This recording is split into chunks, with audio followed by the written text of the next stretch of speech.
night may be long and the dark may be deep, but the answers are there to be found. Whether it's the normal, the abnormal, or the paranormal, you're in the right place. Let's go beyond reality. I am JV Johnson. Thank you so much for being here tonight. I'm a little disorganized, I have to admit. We've got actually a little bit of a transition going on at the show tonight. This is behind the scenes, and Slick Eddie is pulling his hair out a little bit tonight because Alex, who has been a longtime helper of Slick Eddie, a co-producer of the program, is leaving the show. She's going on. She got another job doing some bigger and better things. We wish her very, very well, and we thank Alex for her tremendous amount of dedication and service over the past few years as we launched this show, brought it to national syndication through Entercom Radio, and then an additional syndication deal with Westwood One Radio Networks. Alex has steered us and guided us through that entire process. She's been bringing the guests on the show, answering your phone calls, and taking care of a lot of our social media stuff. And she's moving on to bigger and better things. We wish her well. And in her wake, we've got Orion joining us. So when you call tonight, you are going to be greeted by the voice of Orion, who is our new call screener producer. And he is anxious to meet all you folks. He's working with Slick Eddie in the control room, and we're excited to have him. So when you get a chance, say hello to Orion and welcome him to the program. We're excited about it. Speaking of program, we've got a great show lined up for you tonight. We've got Lyle Blackburn coming on in a little bit. Lyle is an author and a cryptid researcher. What is a cryptid, you ask? Well, if you've been listening to the show, you know exactly what a cryptid is. Cryptid, as in cryptozoology, is a creature, a mysterious creature that defies what we would consider to be normal scientific norms. Bigfoot is considered a cryptid. Chupacabra is a cryptid. Loch Ness Monster is a cryptid. These are mysterious creatures that we're looking for answers and evidence and substantiation for. And Lyle Blackburn has been looking into these creatures for a very, very long time, has written about many of them. He's got a new book out. It's called Momo, The Strange Case of the Missouri Monster. We're going to be talking about that, plus other things that have been in the headlines related to cryptid sightings and research. That's all coming up with Lyle Blackburn tonight. In addition to that, we've got some great shows for the rest of the week for you. Tomorrow night, Michael Hawley will be with us. He has been working on DNA evidence on a shawl that was supposedly taken off the body of Jack the Ripper victim Catherine Eddowes.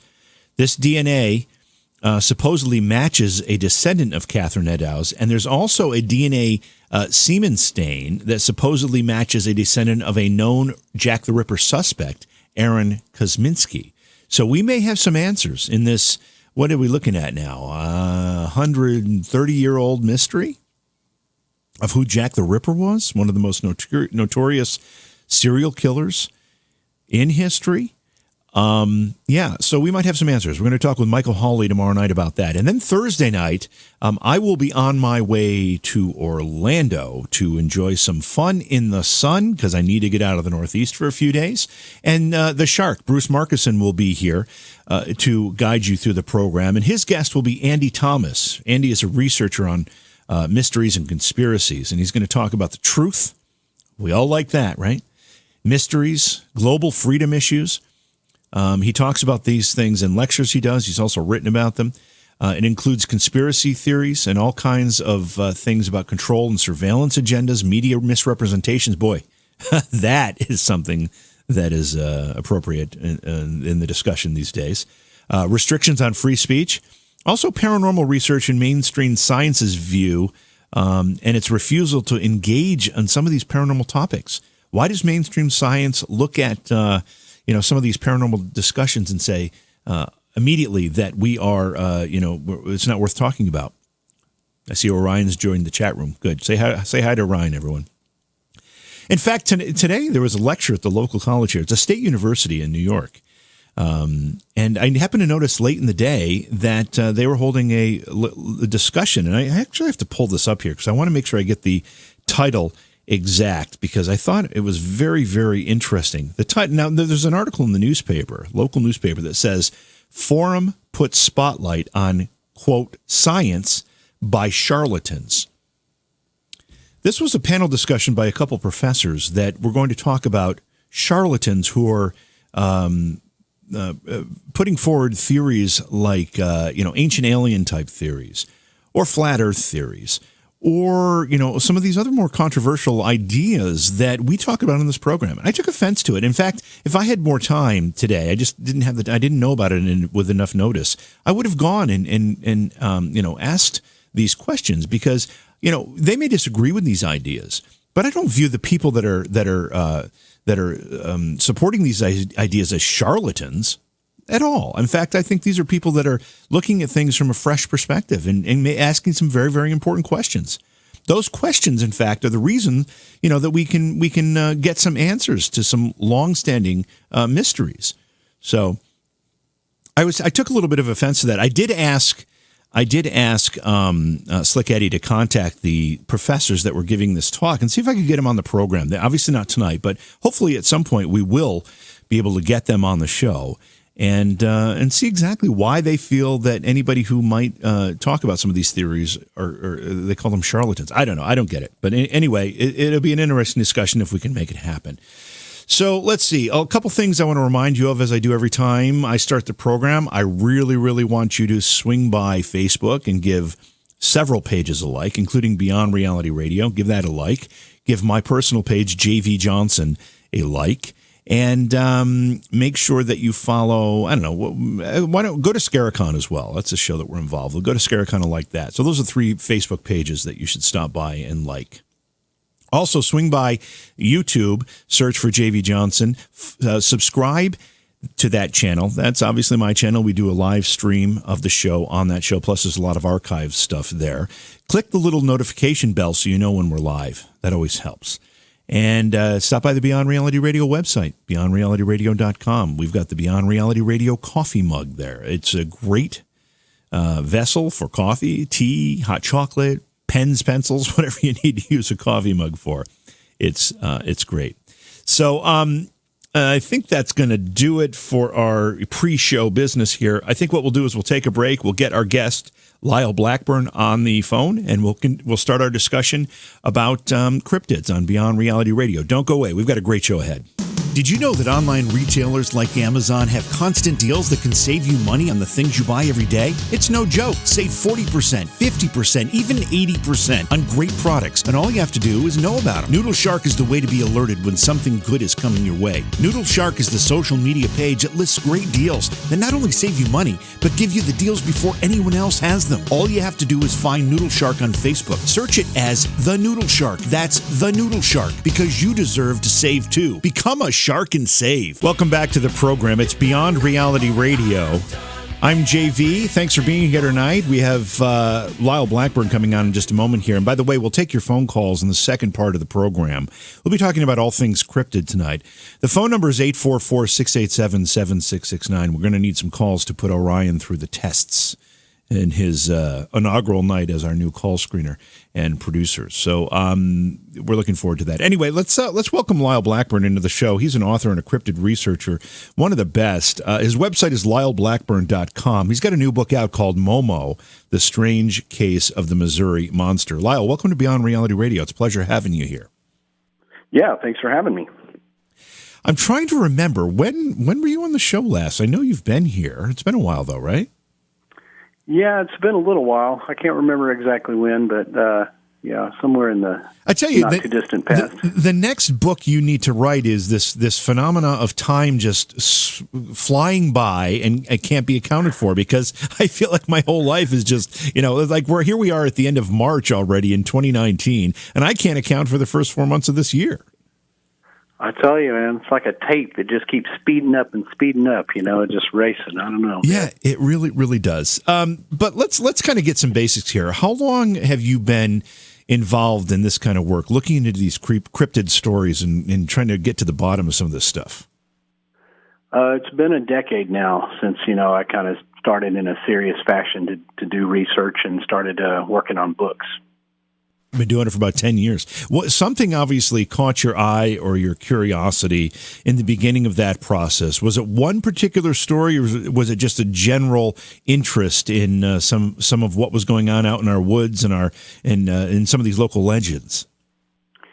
Well, yeah, it was something that kind of was brewing for a while because, even as a kid, I was always fascinated with legends of, the Yeti, Loch Ness Monster, Bigfoot, the things I'd heard of as a kid. And then what really sparked me to get serious into the research was the case of the legend of Boggy Creek, which was a case in southern Arkansas, which people, said they had seen a Sasquatch-like creature, and there had been a movie made in the 70s that dramatized these alleged true encounters. So I live in Texas, so it's about 3 hours from where I live. So it was something that, as somebody who's been interested in this, and now as an adult, and I thought, what was really true about that? Were people seeing a creature down there? Do they still see the creature? And that's kind of where I set out to, explore in terms of Bigfoot in general, but specifically Legend of Boggy Creek.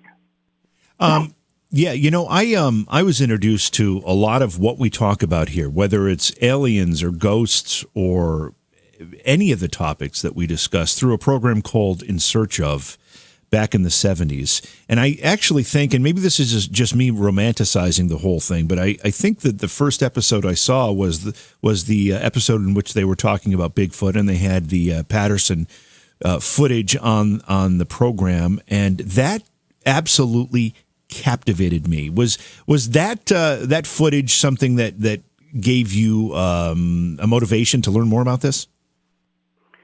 Yeah, absolutely. I mean, and I can vaguely remember In Search Of seeing some of those episodes late at night, and yeah, those things just always captured my imagination. And just the glimpse of the Patterson film, just the possibility that a creature like that could be out there, it's just something that stayed with me my whole life. What are your thoughts on the Patterson film? I mean, it's been controversial for a long time. Most serious cryptid researchers or Bigfoot researchers will say that it's legitimate. What are your thoughts?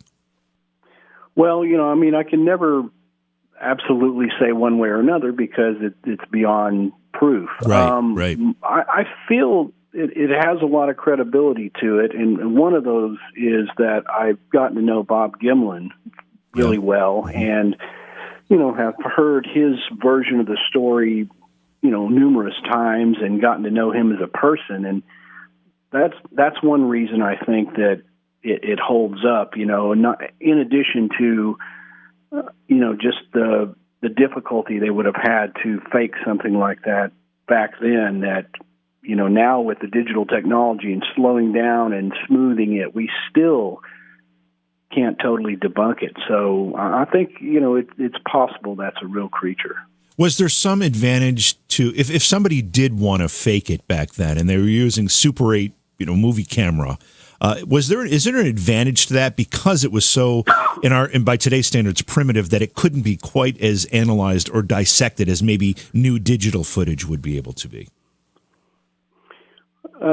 True. Yeah, I mean, it's just the technology of the time didn't allow it to capture really enough resolution to where it kind of remains ambiguous. So, that plays, into its favor. And I think that's the thing. Just about anything you can say pro about it, you can say con about it, and sort of back it up using logic. So it's almost like something that, to me, resides in that middle ground between something we can almost prove, but not. And it's debated just as much today among Bigfoot researchers as it was then.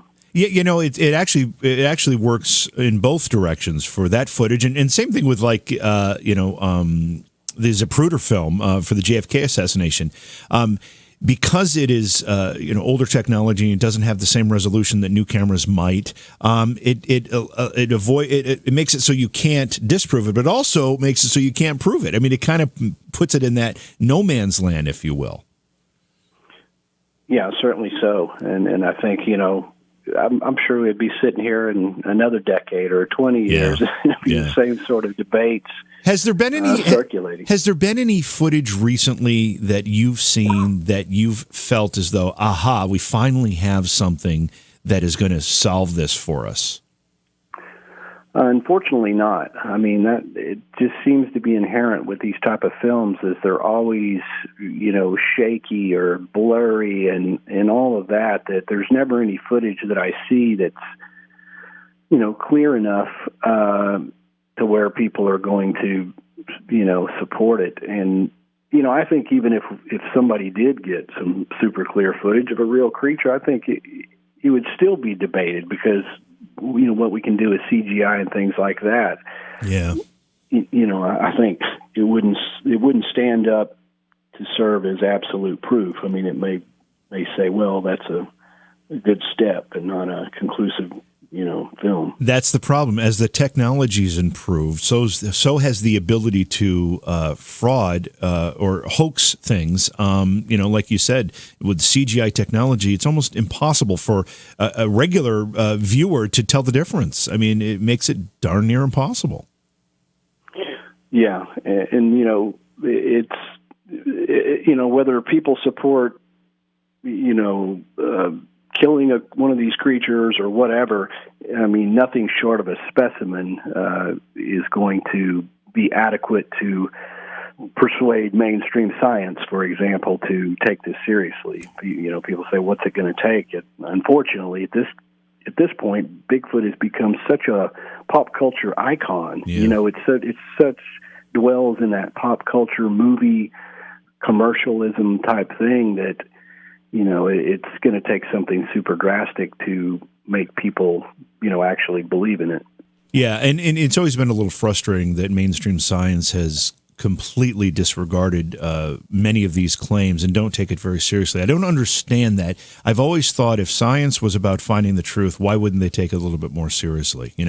We're talking about cryptids tonight. Specifically, Lyle has a new book out called Momo, The Strange Case of the Missouri Monster. Lyle, in the case of Momo or some of these other creatures, whether we talk about Boggy Creek or Whitehall, do you think all these regional creatures are the same creature, just identified locally, or are we talking about a bunch of different creatures? I think they could be slightly different based on the environments and change over time, but ultimately I think there couldn't be that many different creatures. I mean, if we even had one, hidden ape-like animal, in North America, it would be astounding enough. So I think that they're related, and descriptions vary, but they don't vary so drastically that it couldn't be just the interpretations of the same creature, and they're just seen in different parts of the country. So I think they're, by and large, probably the same thing. Do these creatures don, I'm not even sure how to put this, but use maybe regional vegetation or other characteristics from a certain geography as, and I'll say clothing, but not really clothing, maybe camouflage, maybe, putting, plant life on them to kind of disguise them. Is that why they might look different in different areas? Well, I think, most people don't describe them as having, any plant-like material on them. But I think certainly, there's a lot of sightings of these creatures in swampy areas. And, if it was wet, if it was living in, algae-rich environments, right, certainly it could have gotten on them, just by and large where it lives. So I think in that terms, even people saying the lizard man or other things that looked reptilian, a lot of times if a hair-covered creature has been in the water, it's going to be glistening and things like that. So I think that explains, some of the differences in the descriptions based on the environments. So let's talk about Momo, the Missouri monster. First of all, when did this creature first get reported? And tell us a little bit about the characteristics of it. The first public report was made on July 11th, 1972, and it's become one of these sort of classic cryptid cases, kind of from the golden age of all of this back in the 70s. And the first encounter was reported by some young kids who lived in a town called Louisiana, Missouri. that's not confusing enough. And it's in the eastern portion of Missouri, right on the Mississippi River. And one afternoon they were out there playing, and they looked up to see this tall, man-like, hair-covered creature standing at the edge of the woods below this hill. And, of course, it was frightening enough. They ran inside and called the parents, and the parents came to investigate. And the 14-year-old girl that had seen it had a fairly good view, and it's during the day, and she described it as being definitely covered in hair. She said the hair even covered its face. It looked like it had a kind of a large kind of a head, and it was possibly carrying what they thought was a baby or even a dead dog. So quickly thereafter, other people began to report sightings of this creature in and around that little town, and putting together, afterthoughts, or people saying, well, I saw something, a month ago, and I didn't know what to think about it. But yeah, it fits that description. And this quickly became kind of a media sensation. It was all of the newspapers, St. Louis news channels were covering it. Investigators were coming down, and there were also strange lights seen in the sky, disembodied voices heard in the woods. So it also kind of played in this other high strangeness that is not necessarily typical of a straight cryptid or a Bigfoot encounter, which, ultimately made the case even more strange than just simply seeing a Bigfoot-like creature. So it's something that, just has kind of become an icon, I guess, if you will, of cryptids, and Momo being short for the abbreviation for Missouri, Mo, and monster, Momo. So that was the name it was given, and it's just one of those cases I had read about as a kid, and as an adult, like with Boggy Creek, what was the full story? So I went to the town and did some investigation and dug up all the news reports, and that became the book. Were you able to talk to any of the original witnesses? I did. Fortunately, I was able to talk to Doris Harrison, which was the original 14-year-old girl that had seen it, that had become so famous for that sighting.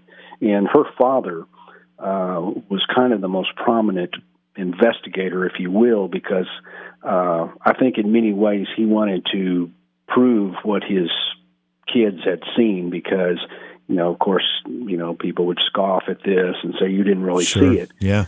But when I talked to Doris, even today, she said, I'm telling you, I absolutely saw something standing there. It was there. I saw it. No mistake about it. And, she stood behind her word. So it was good to be able to talk to her, because it's been so long.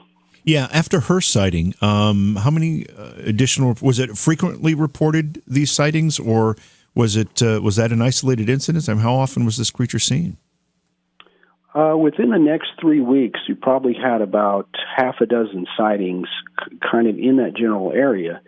And then as some of the researchers came in, and because there had been strange lights in the sky, actually, a lot of the researchers that came to the town were from MUFON and from UFO-based groups, as opposed to, there just wasn't a lot of Bigfoot hunters, I guess, at the time. So they began to talk to other people who had seen a similar creature within, 20 or 30 miles away along that Mississippi River corridor.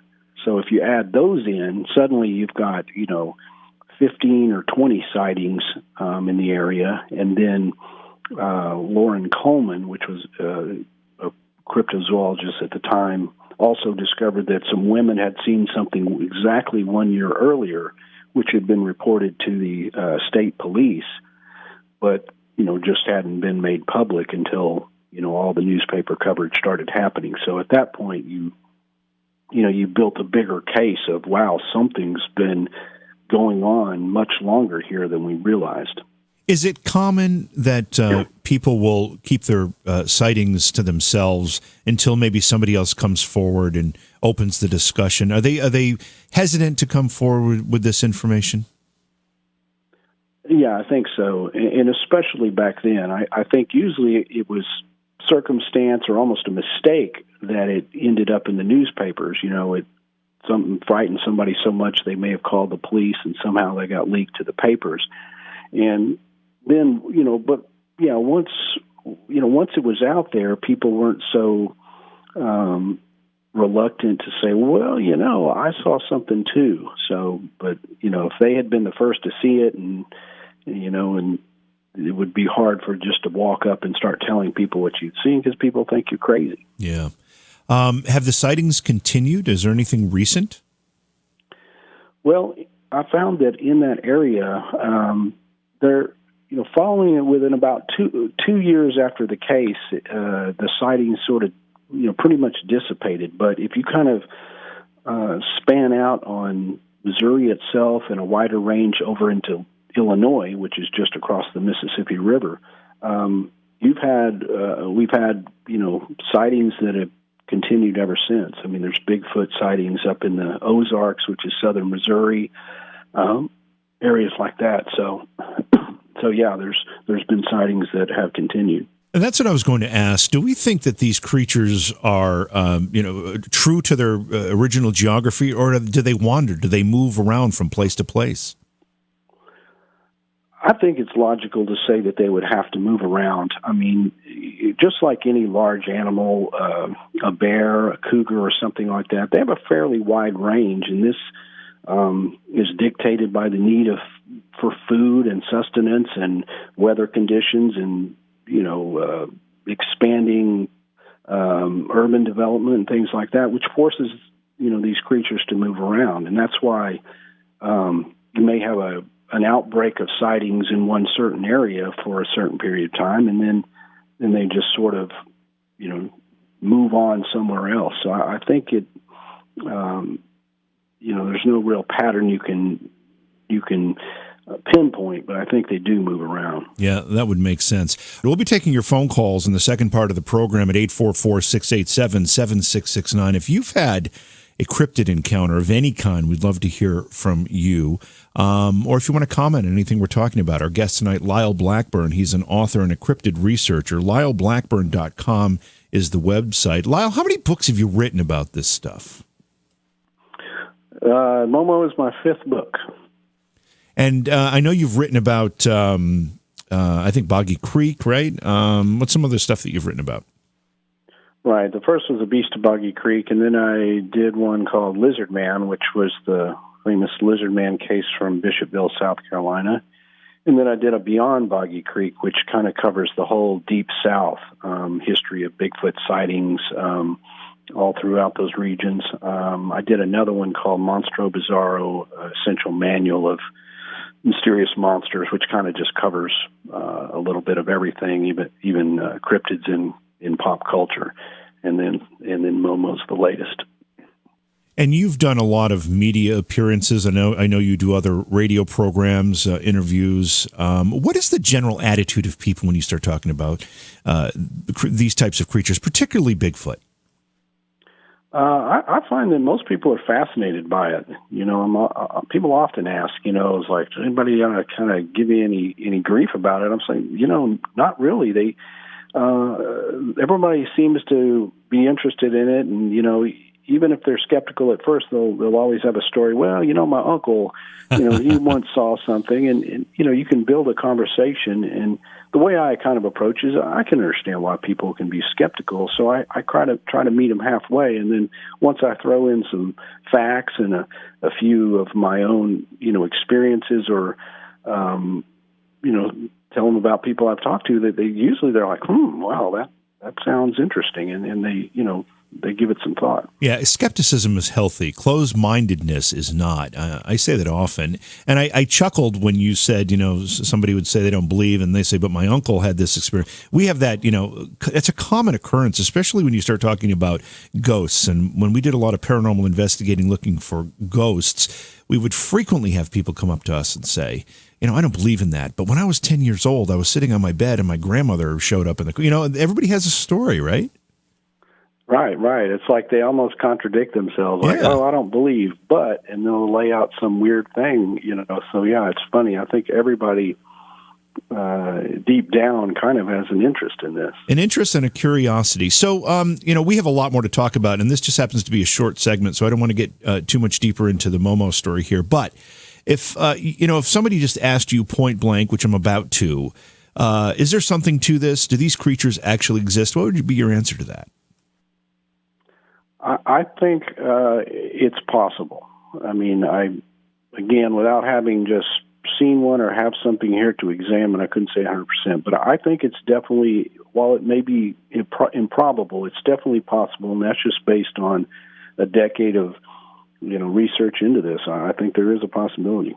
Yeah, and that's the kind of attitude we have to take. I mean, you've written enough about it and you've researched it. For you to say that it's possible means you haven't seen anything that would make you think this is all, just a bunch of hoaxes or misreportings. Yeah, absolutely. I mean, there are those that you can quickly identify as people who, you don't put a lot of credibility in, but there are those ones, a portion of these that are, you look at it from all the different ways, you get to know the person, the circumstance, and there is just no way to easily dismiss what they're reporting. And those, for me, are the ones that stand out, that keep me, sort of on the case. Do you think within our lifetimes we'll get some type of definitive proof of Bigfoot or one of these other highly controversial cryptids?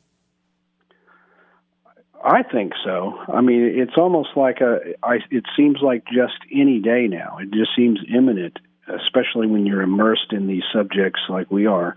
It just seems like something's going to bust wide open, and so far it hasn't. But I think it. Something could happen in the coming years. We've had some video footage somewhat recently. When I say recently, again, we talked earlier about time passing so quickly, so it could be within the last 5 years. I'm not quite sure. But, there's been these things that have surfaced that have created some hope for people, and they've turned out to be hoaxes. Have you seen anything that you felt really, really good about recently that ultimately turned out to be somebody pulling a prank? Yeah, there's been a few Bigfoot films that, on a cursory glance looked pretty good. But, again, once time settles and a few people look into it and, or give it time for somebody to come forward, unfortunately, they've turned out to be, hoaxes or mistakes or what have you. So, yeah. In any of this research, you kind of got to be slow to make a big judgment on it, because it takes a while often for, the truth to sort of settle out. Yeah, I know, you obviously do a lot of research and you write about this stuff. Do you actually yourself go out in the woods and do any of this, what we would call squatching or Bigfoot hunting? Yeah, I mean, I do. I think, in a way, it's fun. And in order to write these books, I think if I'm an investigative journalist, I've got to go and, participate and do these things and go into the areas where people say they've seen them. So, I love the outdoors, and for me, it's even more exciting when there's a possibility I could see, a creature that very few people have seen before. So yeah, I do get out there, and it's a lot of fun. Have you caught a glimpse? I've never actually seen something, but I think I was close. There was some kind of an animal that was howling at a distance and sort of followed us down a bayou and was just basically out of sight and let out this sort of a growling howl type of a sound that neither myself nor my colleague could identify. And I plunged through the woods trying to get a light on it, and whatever it was just ran. Yeah, that seems to be a common case. We'll be right back after the break and talk more about this. Please support the program. Go to patreon.com/Johhaw. That's JOHAW. We've got a great program for you tonight. We're talking with Lyle Blackburn about cryptids, specifically his new book called Momo, The Strange Case of the Missouri Monster. But Lyle's written books about the Beast of Boggy Creek, Lizard Man, and others. His website is lyleblackburn.com. We're going to bring him back into the program in just a moment. A couple of show notes here that pass on to you. Stop by our Facebook page, Beyond Reality Radio on Facebook. Give it a like. Also, visit my page, JV Johnson. Like that as well. Swing by the YouTube channel, JV Johnson on YouTube. Subscribe. Click the bell icon for notifications. We stream live on YouTube. Plus, we have a lot of archival footage and features on that YouTube channel, and love for you to be a part of that as well. And finally, visit the website of the show. It's beyondrealityradio.com. A lot of great information there, including the radio stations that we air on across the country. That list continues to grow. Also, information about the show, our guests, and the Beyond Reality Radio coffee mug is there for your purchase. At this point, that's our what we would call the holy grail of our merchandise options, because it's the only one we have. But it is a very, very nice coffee mug. It's got the Beyond Reality Radio alien head logo on it. Looks pretty cool, and it does a good job of holding your coffee. That's found right on the Beyond Reality Radio webpage, so visit that. We've got some great guests coming up in the next few nights for you here on Beyond Reality Radio. Tomorrow night, Michael Hawley will be on to talk about DNA evidence that may, that's right, it may point to the person who is Jack the Ripper. There's been a lot of speculation as to who Jack the Ripper is, and new DNA evidence may have solved that mystery. And we're going to talk with Michael Hawley tomorrow night about that investigation. And then Thursday night, Andy Thomas, who is a researcher and an author on mysteries and conspiracies, will be with the program, and Bruce Markison, the Shark, will be a fill-in host for Thursday night's program. I'll be heading to Orlando to get a little bit of R&R in the sunshine, because the Northeast is still cold. It's like 15 degrees out right now up in upstate New York. But with Andy Thomas on Thursday night, Bruce will be talking about conspiracy areas and theories and surveillance agendas and media misrepresentations, restrictions on free speech, and much, much more on Thursday night's program. Friday is a best of program, as it is every week. So a lot of great stuff coming up on Beyond Reality Radio. Now, getting back to our discussion about Momo, the Missouri monster, which, again, Lyle Blackburn has recently written about. Lyle, you mentioned that during some of the reports of sightings of this particular creature, there was other phenomena reported as well. Lights, disembodied voices. That's not an uncommon occurrence when it comes to sightings like this. I mean, the Mothman instance comes to mind. That there's other phenomena that is associated with sightings of some of these strange creatures. What do we attribute that to? It's hard to say if they're connected or just, circumstantially coincidental. But I certainly noticed that as I did the research that even in cases of, hairy biped sort of sightings, when we're talking about that Missouri case and in Illinois and over into Pennsylvania, oftentimes you did have multiple phenomenon, from UFOs to strange lights in the sky that would be seen in proximity or around the same time as people would report seeing what could be described as Bigfoot-like creatures. And specifically in the Momo case, just a few days after that first sighting that got in the news, some people, a bunch of people were standing outside and distinctly saw these green and white lights streaking across the sky, which they thought was rather strange, something they hadn't seen before. And later on, about a month later, there had been some other sightings of what people even described as UFO craft. So these, obviously the investigators sort of felt these could be connected. So, it's something that, certainly does occur in most Bigfoot cases. It's just simply a sighting of a creature, but there are those ones where the multiple phenomenon just adds to the puzzle. Some people contend that those additional sightings and the additional phenomena that come with the sightings of these types of creatures may indicate there's an alien connection or some other interdimensional connection with these cryptids versus a flesh and blood thing. Do you think there's anything to that? I never felt there was a connection, at least as far as Bigfoot. Bigfoot seems so terrestrial and seems grounded in a natural world environment. But you start getting into some of the other stranger ones. Certainly the Mothman case, as you mentioned, was one where there was just so much bizarre phenomenon going on at once. It's hard to say that there wasn't a connection of some sort to those things. And, of course, things like Mothman start to get into realms that are much further beyond natural biology, as opposed to just the supposition that a Bigfoot creature could be some sort of undiscovered ape. So, I'm not sure they're definitely connected, but there's definitely cases where these occur at the same time. Was there anything that was particularly unique about the Momo case that may separate it from whether it's Boggy Creek or Whitehall or any other, what we would consider to be standard Bigfoot sightings? The description of the creature, and most were adamant that it had hair that hung over its face, which kind of gave it a unique distinction that you don't normally find in other Bigfoot reports. And that was consistent at least with several of the more prominent witnesses and two of them that had seen it flat out during the day. And as well, it was theorized that the creature had 3 toes.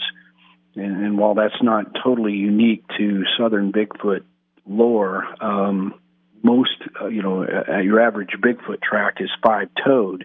So when you get anything that's 3-toed, it just adds that little extra bit of strangeness to it. And Momo certainly did with the 3 toes and the hair in the face and all that. It was very distinctive. Are there any other cryptid reports, whether it's lizard man or it almost sounds bird-like in a way with the 3 toes, that would be a 3-toed creature? Lizard man is said to have 3 toes, and that's fairly consistent throughout lizard man cases. Also, the Honey Island swamp monster, which is Honey Island down in southern Louisiana, which was kind of a bizarre one because it was reported as a upright, hairy Bigfoot-like creature, yet its track was supposed to be 3-toed and looked somewhat alligator-like, if you will.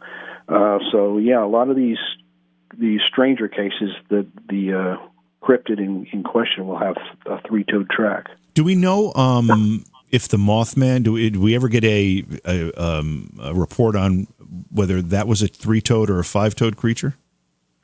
I don't ever remember hearing anything.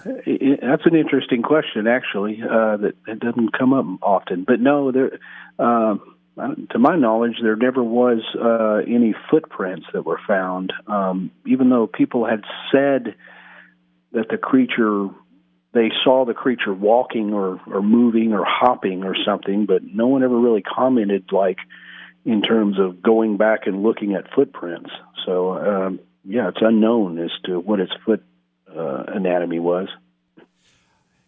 When I hear reports of 3-toed creatures, I think of, bird-like creatures. Obviously, lizard man was something that came to mind as well. But do we have, other than the report for Momo, do we have footprints or any other kind of physical evidence that might support some of the claims or give us a clue as to what these folks were seeing?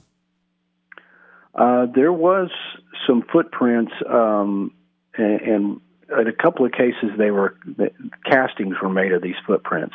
One of the better castings is questionable as to the authenticity of that footprint, whether it was hoaxed or sort of somebody trying to add to the frenzy, making their own stamp on it, or whether it was an actual creature. There were quite a few other reports of footprints that were drawn in the paper or recreated, but they weren't actually cast. So there was at least some physical evidence, left behind in some of these sightings, but not in all cases were they, the person cast the track or anything. We're talking with Lyle Blackburn tonight, and our phone lines are open at 844-687-7669 if you'd like to join the discussion. Visit his website, lyleblackburn.com. Several books to his credit, including the most recent book, Momo, The Strange Case of the Missouri Monster, which we're talking about here tonight. Lyle, is the website the best place to go for the books? It's got links to everything. They're available on Amazon and as well as my own online store. So my website has links to those. You've been involved in some of the what we would call, I guess, reality television programming that's related to paranormal research or cryptid research. What do you think that has done for the view of this? I look at shows like Bigfoot Hunters or whatever that was, and I feel like they might cheapen it a little bit. What are your thoughts? Yeah, I think it's good and bad. It's inherently it's entertainment, so they have to kind of, sensationalize things, I suppose. Yeah. But I think it's made it more acceptable for people to come forward and say they've seen strange things. When you see the shows and the ones at least that do present real eyewitnesses, people say, well, it seems like other people have seen this, and so I think that makes it better because you get more reports. But yeah, depending on the show, it can be rather silly and almost make somewhat of a mockery of the serious investigations that are being done into this phenomenon. Yeah, no, I think you're right. I think there's this kind of a one-upsmanship, as you get competing shows and competing networks trying to outdo each other, and they feel like everything needs to be sensationalized. And the serious investigations, whether they are dull or not, from the producers of the show standpoint, I guess they look at them as maybe not exciting enough, and therefore you don't get that serious approach to the effort. Right, and I'm still. The shows like In Search Of, to me, are still. I like those better. It's just like I can hear the real people, and you just sort of look at it with a balanced view. I don't really understand the need to, build giant traps to capture Mothman that we all know is just silly. But I guess that's the entertainment side of it. Yeah, you've written about a lot of this. This is a short segment here. You've written about a lot of these phenomenon, these creatures. What stands out to you as being one that is just the most fascinating? Is it Bigfoot for you, or is there something else that takes that prize? I think Bigfoot it'd be at the top of my list. Just at the variety of creatures, the variety of places they've been seen, just the possibility that these could be real. I think all in all, Bigfoot for me is the top of the list. And, one of the things that I've always been fascinated with, in addition to, Bigfoot sightings and these stories, is this Mothman phenomena, because there's something mystical about those reports. And then obviously the result or the resulting collapse of the Silver Bridge. Have you written about Mothman or done any investigation about that story?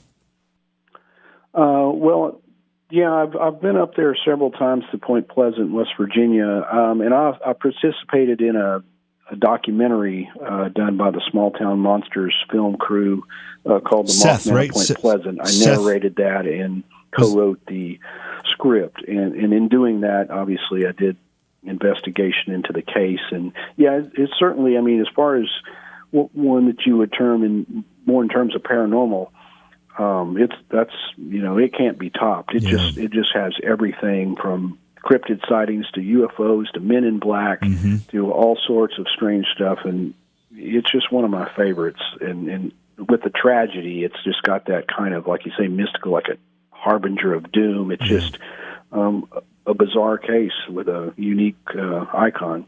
And it was the Small Town Monsters films. That's Seth Breedlove, is that right? Do I remember correctly? Right, yeah. Those are Seth. He's the director. So I've narrated about 4 of them now. And, nice. participated in those films. Tonight we're talking with Lyle Blackburn about his new book, Momo, The Strange Case of the Missouri Monster. And Lyle, you've written about a lot of things. You've explored even more. Why write about Momo?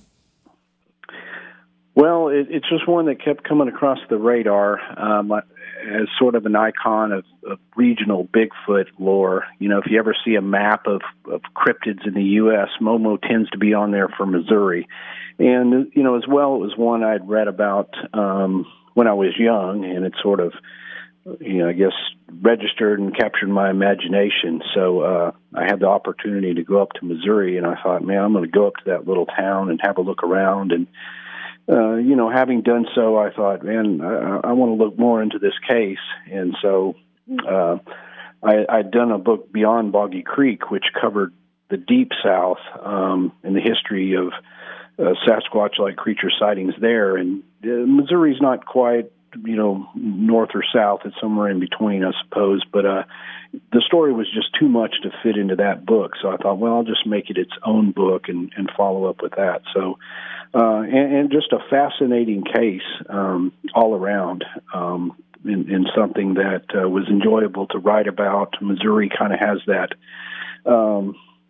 you know, the proximity to the Mississippi River, sort of the riverside town. It was a birthplace of Mark Twain and Huckleberry Finn and all that kind of vibe on the Mississippi River, kind of tied in with this bizarre Bigfoot creature case. So it was something that was, I thought, a great Midwest monster story. Yeah, is there any particular area of the country? I know there are some hotspots, but would you identify any particular geography as being the epicenter of maybe Bigfoot sightings or other cryptids that might be related to the Bigfoot creature? Yeah, throughout the U.S., there are areas that tend to have a higher number of Bigfoot sightings or just cryptid sightings. I would say, surprisingly enough, eastern Oklahoma that spans into western Arkansas and the Ouachita Mountains is one that I find has a high number of Bigfoot sightings and credible Bigfoot sightings. And Ohio is one that has a surprising number of Bigfoot encounters. And then the area of Florida with the whole skunk ape thing, there's just a lot of reports coming out of there. Even East Texas and into Louisiana. Most people think of Texas as sort of a, you know, a dry desert ranch-looking state, but the eastern portion is very heavily forested, known as the Piney Woods, and that kind of merges over into Louisiana and the Bayou country. And there's just sightings, not only Bigfoot creatures, there's reptilian humanoid sightings. There's the Honey Island swamp monster, which is something in between. Even some river monsters lurk around in even these southern parts. So those are some of the areas, but certainly there's a lot of famous cases. You mentioned Whitehall. I mean, that's one where there's sort of a regional buzz about a Bigfoot-like creature. And, I mean, boy, I'd love to cover all of those and kind of uncover the whole story and just, you know, I think these are fascinating not only for the creatures themselves, but just the impact they've had on the culture. You know, if you go to some of these towns, and there could be little museums or stores that sell souvenirs and things like that. So there's always that sort of cultural impact that these creature cases have made. All right, we've had some people waiting patiently on hold to join the conversation, so let's jump to the phone lines. This is Dee calling from upstate New York. Hey, Dee, welcome to the program. Hey, JV. Hey, Lyle. How are you doing? Good. Good. I was wondering, what's your take on the foot impressions that people have collected? You mean like Bigfoot foot impressions? Yes. I mean, there are a lot of those. Lyle, you go to shows all the time. I go to them, and I see all these castings. What do you think of that stuff?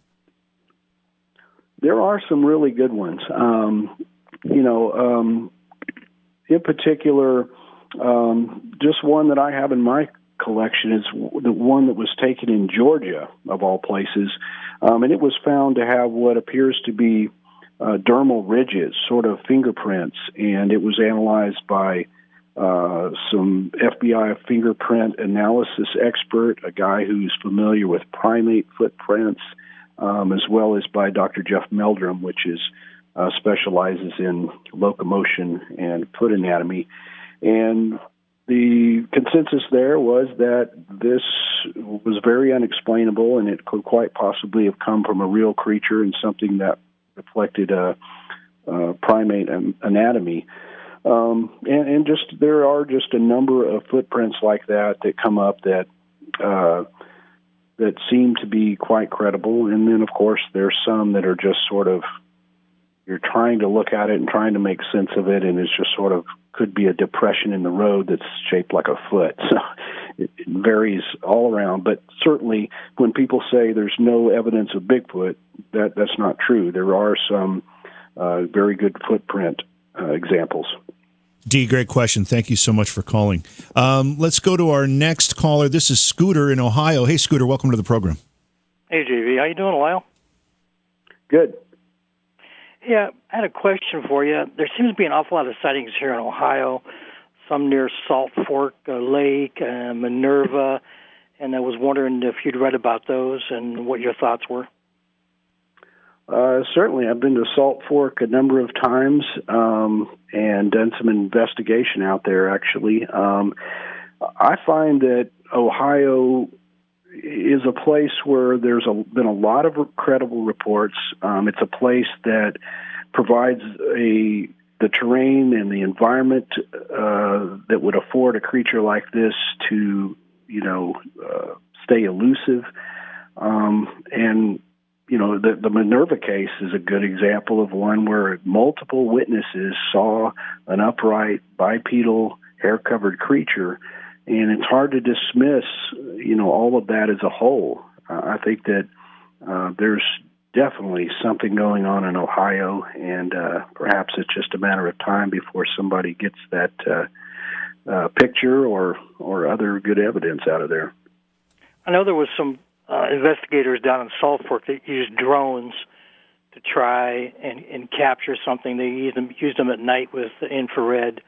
They didn't have a whole lot of luck. It was more deer than anything else, but it's probably something you have to be really, really patient with. Yeah, absolutely. Bigfoot, what you see on TV of Bigfoot hunting is the opposite of reality. It's just a matter of a lot of patience, a lot of hours spent looking for what is essentially the proverbial needle in the haystack. And our technology is developing to where, we have drones and we have thermal imaging cameras, and, perhaps that will give us the edge to prove this. Scooter, thank you for the phone call. Great questions there. Let's try to grab one more here. This is Beth in Virginia. Hey, Beth, welcome to the program. Oh, hello. You have a question for Lyle? Yeah, sure do. Do you think there are different species of Bigfoot? I'm sorry, was the question, do you think there are different species of Bigfoot? Right. I think that there could be some divergence depending on where they live. I think primarily there's probably one Bigfoot-like creature, but if they've lived for a long time, for example, in the swamps of Florida, then over time they're going to change and adapt to the environment. So I don't know that there's a great number of species. There could be a few, but by and large they're all described as the same. Roughly 7 foot tall, covered in hair. They walk upright. There's not a lot of divergence from that. So I think it's primarily just one species with environmental adaptations. Great question, Beth. Did you have a follow-up to that? No, that was it. Yeah, great question. Thank you so much for calling. That leads to something else I wanted to chat about quickly, and we're going to run out of time here. Last night, I think it was, Jason on the program brought up a news story about chupacabra reports in Honduras. Have you heard about that, and do you have any comment on it if you have? I haven't read up on it? Is this recent reports? Yeah, in Honduras? it was recent reports. I guess there was, I guess a couple of different folks were found deceased and with markings on them, and there was a reported creature sighting nearby, claimed to be a chupacabra. So these may be, very, very fresh reports. I'm not sure, but in chupacabra in general, what do you think of that and that phenomenon in those reports? Well, it's kind of morphed over time. In Texas here, when people say chupacabra, it's always the sort of four-legged, mangy coyote type, which, may prove to be some hybrid canid of some sort. But, I kind of favor the original Latin American reports, the kind of what you're describing probably in Honduras, where it was sort of a more, bipedal, alien-looking creature. And, it's hard to say. I mean, those reports, people say these animals were drained of their blood when there's a lot of contradictory facts to say that they appear to be drained of blood, but they're not in fact drained of blood. A lot of these farmers and things will just make assumptions and report wild claims where science can't back it up. So I think the jury's still out on chupacabra, but it's definitely a fascinating cryptid, and one that if I ever get the opportunity to, head down to Honduras or Puerto Rico or something, I would surely jump at the chance to look further into that. So what else is on your docket these days? You're writing another book, doing another documentary, doing some more research. What's happening? Well, we are about to shoot a Momo film in May. Seth Breedlove is at the helm again with a Small Town Monsters production, and we're doing a sort of a unique approach to this than we've done in the past. Not just a straight documentary, but something that will provide a little bit of fun with this Momo case, because it is so strange and exciting. So we're going to film that in May, and that will be out probably early October. So that'll keep me busy, as well as a lot of appearances. I've got a lot of appearances coming up, and I'm also associated with the restoration of the original Legend of Boggy Creek movie. It's been restored to 4K, remastered, and we're going to be actually showing that in some theaters starting June 15th down in Texarkana, Arkansas, to play it in theaters, and then it will be followed up with a Blu-ray release. So being that the guy who wrote the book, I've sort of been always connected to the Boggy Creek thing. So it's exciting that the movie's going to have a fresh new, enhancement. Yeah, that movie is often cited too as an inspiration for people. It's one of the sources that many cite as their introduction to these topics.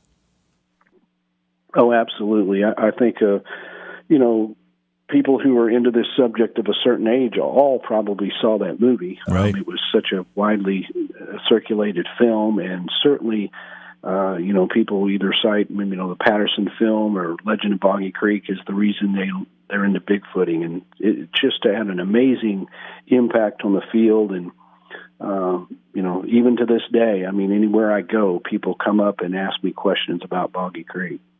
We're basically out of time here. Obviously, your books are available on your website. You said they're available widely on other sellers as well. Any other place you want folks to go to find out more about your work? Well, you can find me on Facebook, and I've got an Instagram page and a YouTube channel. So, just launch those from LyleBlackburn.com. It's got links to all that, and my books are on Amazon and BarnesandNoble.com, and appreciate everybody checking it out. Great. Lyle, thanks so much for being here tonight. Thank you very much. Enjoyed it. Look forward to having you back. All right, we're going to take a break. When I come back, I'll wrap things up. It's Beyond Reality Radio. Don't go away. Thanks for helping in the garden, baby. No problem. I gotta go again. Again? Hey, wait a minute. Crapco presents. It's the Crapco Turtleizer. The Crapco Turtleizer. Make your duty do its duty with the Crapco Turtleizer. Turn regular household human waste into fertilizer for your lawn or garden. We all do it, so we may as well get some benefit from it. My tomato plant's never been more juicy. Thanks, Turtleizer. Turtleizer. And finally, my cucumbers are bigger and firmer than ever. I can't thank you enough, Turtleizer. Thank you, thank you, thank you, thank you. And it's 100% natural. And the Crapco Turtleizer works great with houseplants, too. Don't my begonias look beautiful? Yeah, I've never seen them flower like that before. But what's that smell? The Crapco Turtleizer comes with all the things you need to make your morning chore into a whole lot more. Like a hardy, stain-resistant net, A supply of Turtleizer reusable storage bags. a copy of People magazine, And an Ocean Breeze air freshener. The Crapco Turtleizer. use it as a school project. Have the neighbors over for a Turtleizer party. Bring it to Grandma's for the weekend. Use it near kill-fired ceramics. It's a big help when potty training. And don't forget those romantic dinners for two. Baby, this salad is really good. Yeah, I grew it myself with the Crapco Turtleizer. Thanks, Crapco. Start a small business for the wife by selling your extra Turtleizer to the neighbors. What's the scoop with your poop? Don't flush all those goodies down the toilet. The Crapco Turtleizer. The Crapco Turtleizer is available for a special limited time price. And get this free bathroom decanter to store your Turtleizer materials. The Crapco Turtleizer may cause unpleasant odors and a rash. Get yours today. Well, Mr. Butts, that was a close call. You're recovering nicely, but good thing you got here for that emergency surgery when you did. Yeah, I feel great now. Oh, and here's the bill for what the insurance didn't cover. What? Well, there goes another one. Call it, nurse. I've got lunch in 10 minutes. Crapco presents. Has this ever happened to you? Go to the hospital for a little surgery only to be stricken by huge billitis? Well, not anymore with the Crapco Home Surgery Kit. I was having a little pain in my side, and the doctor wanted $200 to look at me. A couple of minutes later on the internet, I was pretty sure it was my appendix. The wife grabbed the Crapco Home Surgery Kit we got for Christmas, and 20 minutes later, we were on our way to dinner at the Olive Garden. And cleanup was a snap. Well, except the vomit. Thanks, Crapco. I got an estimate of $3,700 for a circumcision. I was able to do it myself in the comforts of my own bed with Crapco's Home Surgery Kit. After a couple minor infections, I was up moving around like a rabbi walking by a mosque at night. And my wife, she was real happy. Thanks, Crapco. With the Crapco Home Surgery Kit, you can perform most household surgeries in minutes and order the special add-on packs for even more cost savings, like the Cardiacorama, the Orthopalooza, the Bariatric Bonanza, and don't forget the Home Augmentation Arsenal. Hey, baby, you're looking hot. Yeah, but I wish these were bigger. No problem. Come over to my place. I've got the Crapco Home Surgery Kit with the Augmentation Arsenal. Can you say memories and margaritas?